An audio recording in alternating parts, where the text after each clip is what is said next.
one of the things I also want to talk about is the fact that there's lots of cross references.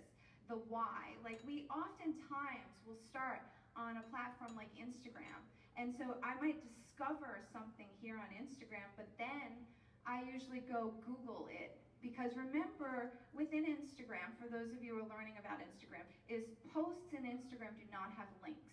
So if I see something of interest and the person put information, I can go and Google it. I can click on their information and see the URL to their website, but it's oftentimes one of those great things that you can see that someone will go from here to here. So I think that's really important to understand, and we're going to talk about tracking that later on, because that's where I put the ROI. But what also motivates people into in-stores, and this is actually research direct from Google. What I love about Google is Google puts out tons of research to help growing businesses.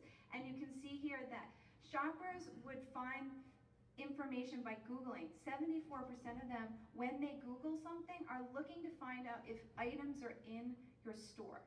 So I bring this up because what I have found so often happen with my jewelers is they'll put every product on their website, and then someone comes in the store, and what happens?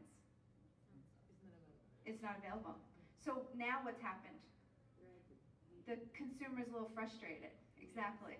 So I totally get it, because like I said, I work in this industry. I know a lot of people who will say put everything up there. But what I would say to you is, if you're going to put all your products, make sure the ones are displayed that say in store or available to arrive in 24 hours. So if you work with, let's say, or you're a premium partner with one of the brands here, and you can get things within a 24-hour return, then put that on your website, because if somebody's Googling, and this is the reason they're Googling, is to come in and look at or try on or play with something that they've seen, there's that sense of frustration. So I always recommend that at least put on your website. And then why we'll tell you this, we do this with a lot of our sites that we do, is we put a little box that says, you know, would you like us to get this in for you? And the person will fill out the form, and they'll wait the 24 hours. If someone's truly interested, they want to try it on, they'll do that. So capture their information, because you just spent all this time with these digital tools driving them into interest, and then you'll lose them, and there's that sense of digital marketing doesn't work. What we'll talk about also is the fact that oftentimes they'll call the store too. I see that happen a lot, where they'll Google, they'll see if you have something on your website, and then they'll call. And I'm going to talk a little bit about call tracking later, but that's also an area where there's a lot of opportunity. So one thing I love people to understand in the why is because if you've noticed, most people who Google, 50% of consumers who have Googled something local have visited that store within a day. So there is usually that instantaneous interest.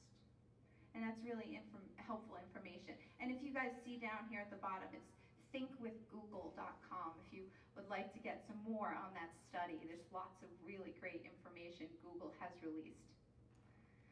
By the way, we won't talk about it tonight, but Google also provides beacons as well. So they're really helping with the in-store experience a lot. They've really been helping small and growing businesses.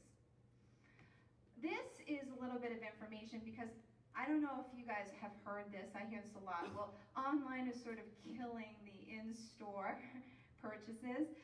So there's been a lot of data released this month about the fourth quarter of 2016 on sales and how many more people are shopping online.